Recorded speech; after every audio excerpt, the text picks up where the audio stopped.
We stayed in that room whole afternoon, and now the reality was starting to hit. But even though the Ayurvedic doctor had said what he said, still within our hearts there was a ray of hope that Prabhupada can again start reviving himself. This was our prayer and this was our hope, but at the same time there was a kind of acceptance now that was taking place for us. And especially as the afternoon wore on and Prabhupada was not showing any signs at all of reviving to external consciousness. So now the time was drawing closer and closer. And as it drew closer and closer, the kirtan got more and more intense.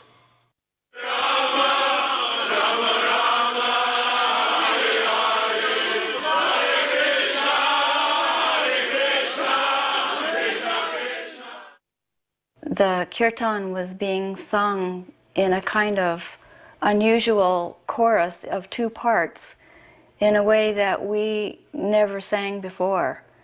Some of the people in the room were singing Jaya Prabhupada, Jaya Prabhupada, while other of the devotees were just chanting Mahamantra.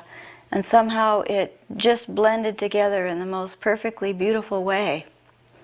As I was listening to it, I was thinking, we don't sound like this. This isn't coming from us. It was like there was no ceiling on the room, that all the concrete or bricks or iron beams or whatever that was there had just dissolved, and the whole room was open like a direct current to the spiritual world as Krishna's messengers came for Srila Prabhupada. It's not that you could hear anything, but I was like really close to Prabhupada's face, and I was looking at him, and I just noticed that his lips moved. And when his lips moved, it appeared as though Prabhupada was pronouncing Hare Krishna. And at that moment, his jaw dropped. And at that very second, when he said Hare Krishna and his lips opened, I saw the color of Prabhupada's body change. And when I saw that happen, I thought, now my spiritual master has left his body. And everyone else in the room, they knew that that was the moment also. They started weeping like they'd lost their life because Prabhupada was our life. I was watching Pishima, and she was weeping. She just bowed down to Prabhupada's feet, and she started taking the dust from Prabhupada's feet, and she started smearing the dust on her head and smearing the dust on her eyes. Then I decided that I should do as Pishima had done, so then I went and I took the dust from Prabhupada's feet and I rubbed on my head and my eyes.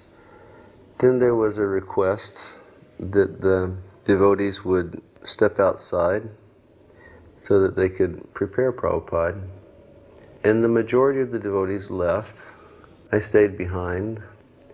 And Upendra, very masterfully, he just sort of took control of the situation, and he brought fresh clothes, and he very, very quickly dressed Prabhupada.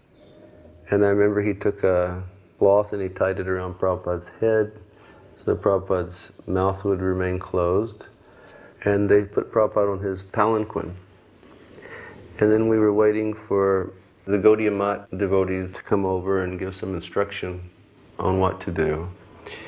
They came and they offered a garland to Prabhupada. Tamal Krishna Maharaj and Bhavananda Maharaj, they consulted with the Gaudiya Mat devotees.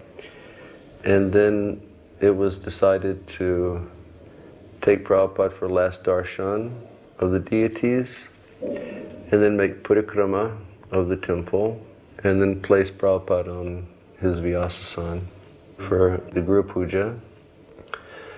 So I remember when they carried Prabhupada into the temple room, one of our god brothers, his name was Puri Das, he was the pujari for Gaur-Nitai. And either it was at the beginning of the arti or at the end of the arti, I'm not really sure, the last arti, it was the Shayan arti. Puri was on the altar with the conch shell in his hand. I remember Puri turned and he saw Prabhupada on the palanquin, and Puri fainted right on the spot in front of Gaurnitai. And they put the palanquin right up on Prabhupada's Vyasasan. The palanquin just fit up there quite perfectly. Bhavananda, who had been caring for Prabhupada through Prabhupada's final pastimes and had been with him and, had been giving such a strong face and such a strong appearance. I remember when they put Prabhupada on the Vyasasan, Bhavananda went behind the Vyasasan and he just collapsed and he started sobbing like a child. And the Gaudiya Mat devotees, they were leading kirtan. And when they sing Jayanila Premadana, I remember I personally collapsed. And the devotees, practically they couldn't sing because everyone was crying so much. And there was a succession of bhajans and kirtans, and everyone offered garlands and flower petals to Prabhupada. I remember people from the city, they were coming and they were offering. And then through the course of the night, the kirtans went on. And because I knew that I had to cook the next day, I sort of tuned out about midnight and I went and took rest for a couple hours. And I was told that in the middle of the night, they didn't know who to ask to lead bhajan. And I was told they turned to this little man that had been there the whole time, and I'd say the majority of the devotees, they didn't know who he was, and it was Srila Kinchana Krishnadas Babaji Maharaj. And I was told that they asked him, Prabhu, could you sing? And he picked up the mridanga and he started singing, and because his singing was so pure, and it was so full of love for his friend Prabhupada and for Radha and Krishna, everyone collapsed again. And then we went for the Mangal Artik, and the Mangal Artik at Krishna Balaram Mandir that morning was led by Anand Prabhu, Prabhupada's godbrother. And then after the Mangal Artik, then they took Prabhupada for his last parikrama.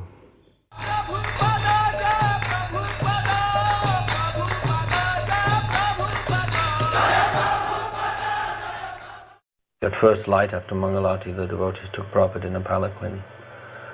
And I remember Narayan Maharaj was leading the kirtan, Nadi was playing drum, and I had kartals. We went all the way down to Vrindavan, and then of course I noticed all these hundreds of people that came from nowhere. I couldn't figure that everyone had heard, or if they had heard that Prabhupada left. I never saw Vrindavan in such a mood that everyone came out to pay homage.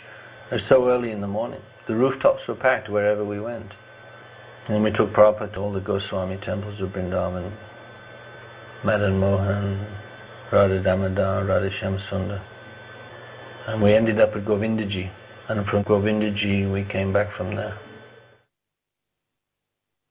There's two things that Srila Prabhupada gave me. One was personal association, and the other was some attachment for Vrindavan for whatever reason. And Upendra got in touch with me when Prabhupada was in Vrindavan and was starting to become very sick, and it became very clear he was going to leave soon. And I actually went to Vrindavan and spent time with him there. That was the first time I ever went to India. And courtesy of Tamal Krishna, I got to spend a lot of time with Srila Prabhupada personally. And I was able to do little things to help. And that was a remarkable time. There was one moment in particular which stands out and has always remained with me, that normally Srila Prabhupada would give instruction in a very straightforward way by speaking to you. But by now he was very, very sick, and he actually had to be picked up and rolled over in bed and carried. You know, he was getting ready to leave. And I'll never forget this. We're on the roof of his apartment in Vrindavan, And my job was to burn. We had a pot of, I'm not quite sure what it was, but I was burning it to keep the mosquitoes away. And there was peacocks cawing in the background, and the smells of Vrindavan, and the feeling of the air, and the weight of warmth that the air in India has. And I was sitting at Srila Prabhupada's feet, looking along his body at him. And I just had a moment, like I guess a cathartic moment. And I didn't speak outwardly, but I spoke very clearly in my heart. And I said, Srila Prabhupada, what am I doing here? Why am I here? Who are you? And he sat up by himself. And he couldn't do that at that point. And for like 10 minutes or more, a long time, he just looked at me and he spoke without speaking. And I heard his voice inside my heart, and he told me exactly what I was doing, why I was there, who he was, and what was happening. And when he'd finished, he lay back down as if nothing had happened, and again had to be moved and rolled over. And that was the last instruction he gave me. And it was like nothing I ever saw with Srila Prabhupada, and all the time I was with him. It was honestly mystical beyond measure. You know, there was no way you could describe that as a normal interaction with anybody. And it was profoundly intuitive, and he defied all material logic by sitting up and doing what he did. And he sat bolt upright, straight, and stared, and didn't stop staring while he spoke without speaking like that. And it was very clear, very basic. There was nothing kind of odd or nothing mixed up with the madness of my mind in there. It was lucid. You know, you're the eternal servant of Krishna, and Srila Prabhupada was non-different to Vrindavan. There was no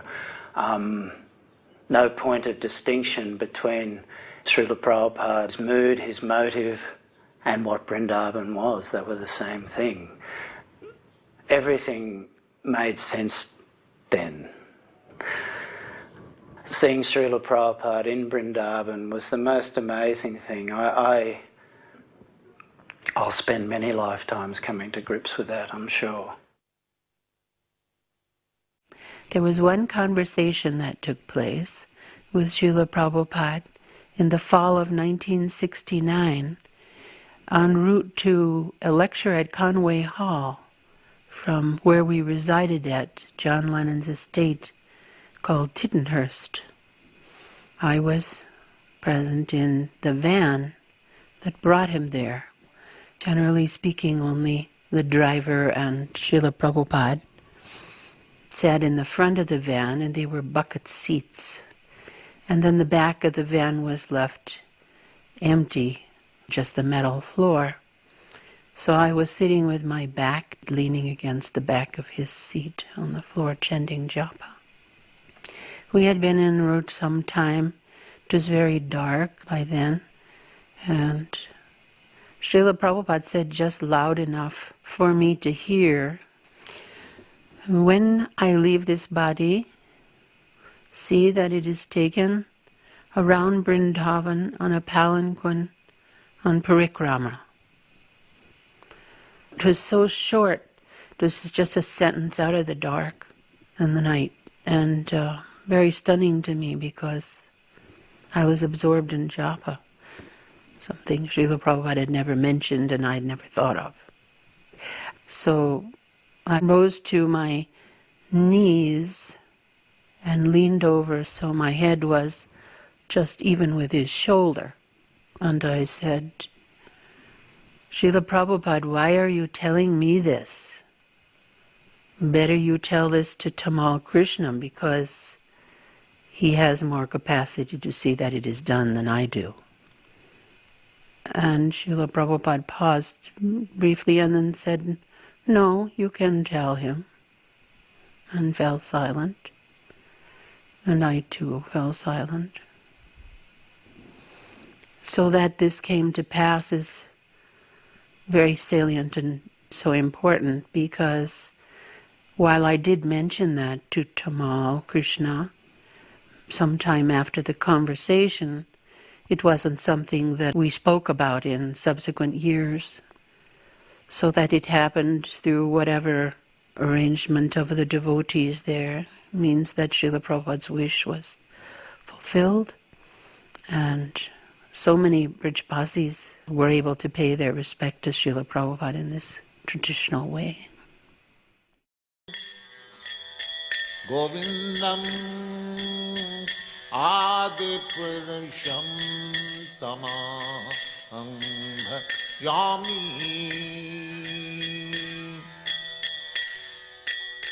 Benam Kanmantang Aravinda Dalayataksham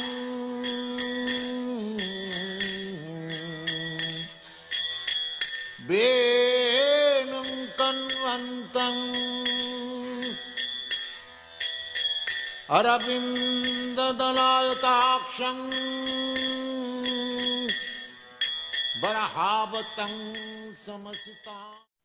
As we went from one place to the other, people were performing arti, offering flowers, offering prasadam. Just, all of Vrindavan was displaying their love and affection for Srila Prabhupada. And then finally we brought him back, and then we prepared to put him in the Samadhi. And the thing that amazed me is that Srila Prabhupada had left the night before, and now this was almost noon of the day after. So this has been a significant amount of time. And of course, for an ordinary man, within an hour or two, rigor mortis sets in, and the body gets stiff like a board. But Srila Prabhupada, his entire body remained not stiff at all. It was completely loose. Every joint, every part of his body was loose and completely flexible. There was no mottling, no settling of blood in the different areas of the body that happens to people, the ordinary persons who die. There was no odor. And we had undressed him again and prepared him to bring him down into the Samadhi, and his body was still fragrant.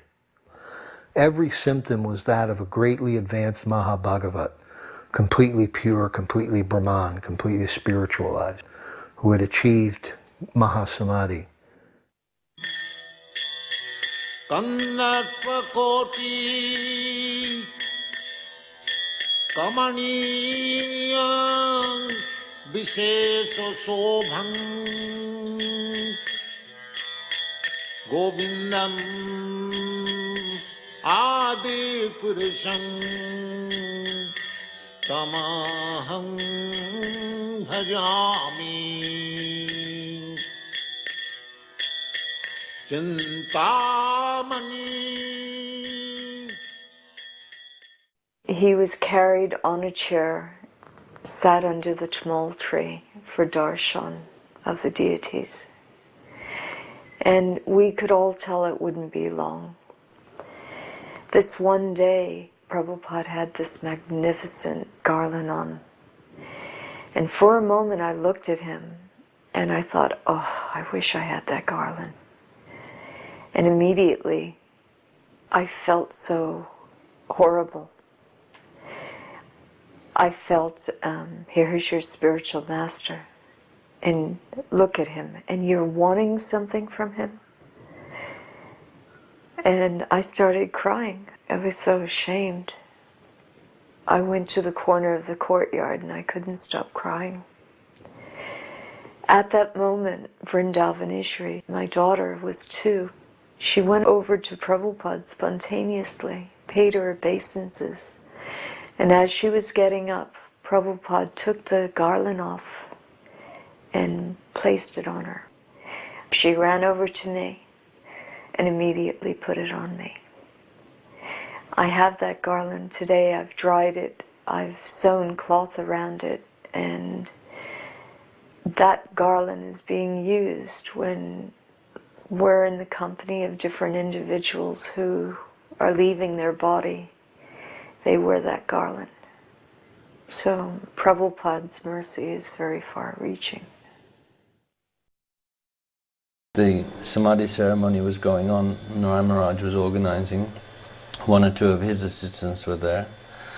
Bharadraj was leading that kirtan. I was having the kartals, Nitai Chand was playing the mridanga, and a few hundred devotees were chanting. And then, of course, after Prabhupada was placed there, salt was surrounded underneath and on all sides to form an antiseptic cover for the transcendental body of Prabhupada. And then soil was thrown in. I was also fortunate to throw some soil on top. It is said in the CC during that Samadhi ceremony of Haridas Thakur that anyone who throws soil into the Samadhi of a pure devotee will be liberated, will go back to Godhead. So I was thinking, even here we're getting Prabhupada's mercy. Of course, there'd been an Abhishek of Prabhupada just prior to his entering the Samadhi, and then the Abhishek water came out, and I was fortunate to get about 1 liter of it, which I drank. I kept a small quantity in some small bottles. So I was able to throw soil into the Samadhi and at the same time drink the Charanamrita. The hole which was dug for placing Prabhupada in Samadhi, the devotees had stayed up all night excavating that hole. There was a little roped off area and we were all just pressed up against this rope watching. Of course we didn't know what was going on, but we watched, and gradually Srila Prabhupada's transcendental Sri Vigraha became covered, and then it really started hitting me that this is the last time that I'm going to see Srila Prabhupada with my eyes. And then I just broke out weeping and weeping. And that was the completion. They poured the earth on top of the Samadhi, and I remember going back to my room, sitting down in front of one of the favorite pictures I kept of Srila Prabhupada, and I just did my own little Guru Puja for Srila Prabhupada. And then after that I just collapsed, took rest, and got up a couple hours later, and there was a whole ceremony going on of different speakers coming and glorifying Srila Prabhupada, and then after that there was a huge feast, and all the residents of Vrindavan came, and thousands of people were fed with prasadam in Prabhupada's honor. I witnessed the transference of Srila Prabhupada from his manifest to his unmanifest pastimes. I witnessed Prabhupada's final parikrama around Vrindavan. I witnessed Prabhupada's interment in his Samadhi in Vrindavan. And I also witnessed the installation of the Pushpa Samadhi in Mayapur. And to this day, you could tear my soul from my body, but you could not separate me from the conviction that Srila Prabhupada is completely embodied in his books, and that he's fully present in his Samadhis in Mayapur and Vrindavan, and that he's present wherever his devotees are sincerely trying to carry on his mission. Hare Krishna, Hare Krishna, Krishna Krishna, Hare Hare, Hare Rama, Hare Rama, Rama Rama, Hare Hare, Hare Krishna, Hare Krishna, Krishna Krishna, Hare Hare, Hare Rama, Hare Rama, Rama Rama, Hare Hare, Hare Krishna, Hare Krishna, Krishna Krishna, Hare Hare, Hare Rama. Considering his last will of going around Govardhan, his followers, his disciples, did take Prabhupada, the small brass murti of Srila Prabhupada, which was first taken to Radhakund and bathed with Radhakund water. And there was a procession around Govardhan Hill, hundreds and hundreds of devotees and friends and well-wishers, followers of Prabhupada.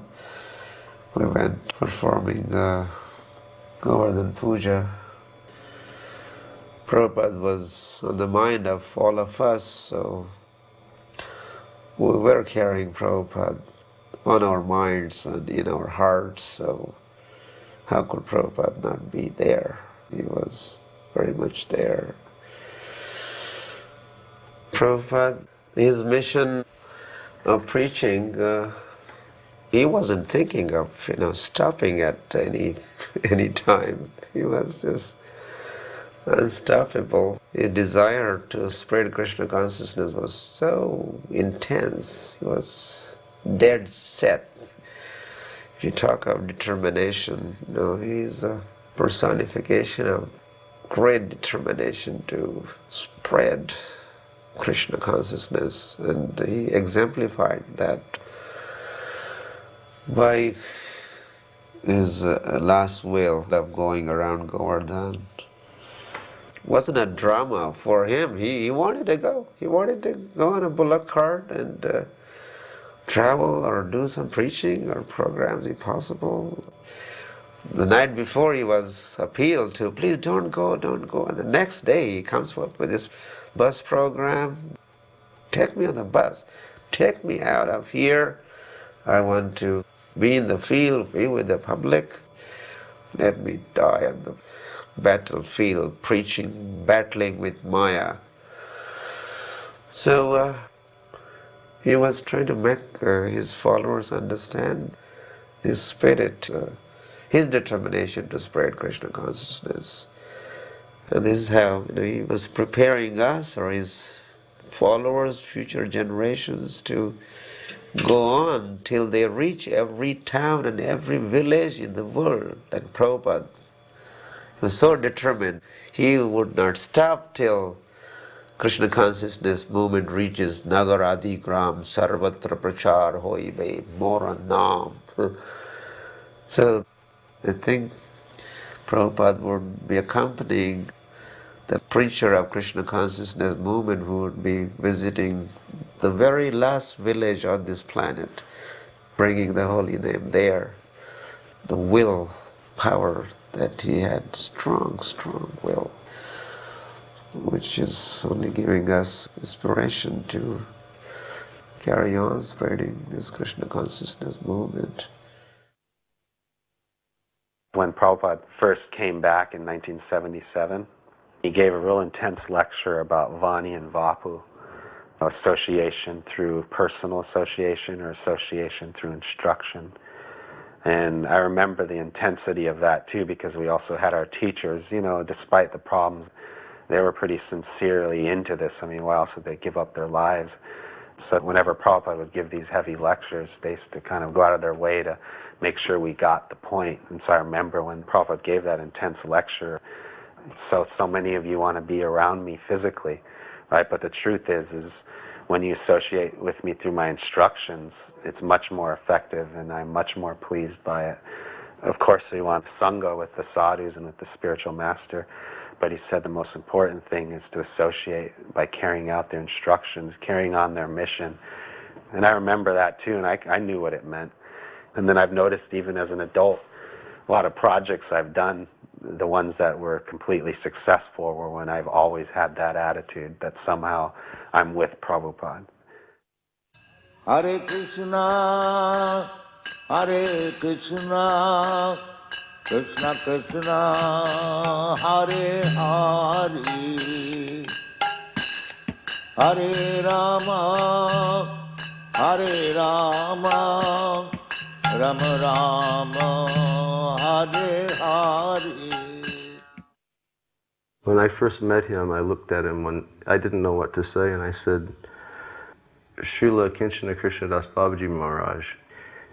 And then he saw that I had a tape player in my hands. And so without my having to say anything, he just closed his eyes and he started tapping his hands together and he sang his Mangalacharanam before singing Sri Krishna Chaitanya. And then he started singing Hare Krishna mantra. And it was like going into another world. He was chanting so beautifully, and it was like each syllable was just drenched in bhava and prema. And after about 20 minutes, he stopped. And then he looked at me, And he said, I would like to tell you something. And I said, what is that? And he said, I'm an old man, and I've had a lot of experience in this world.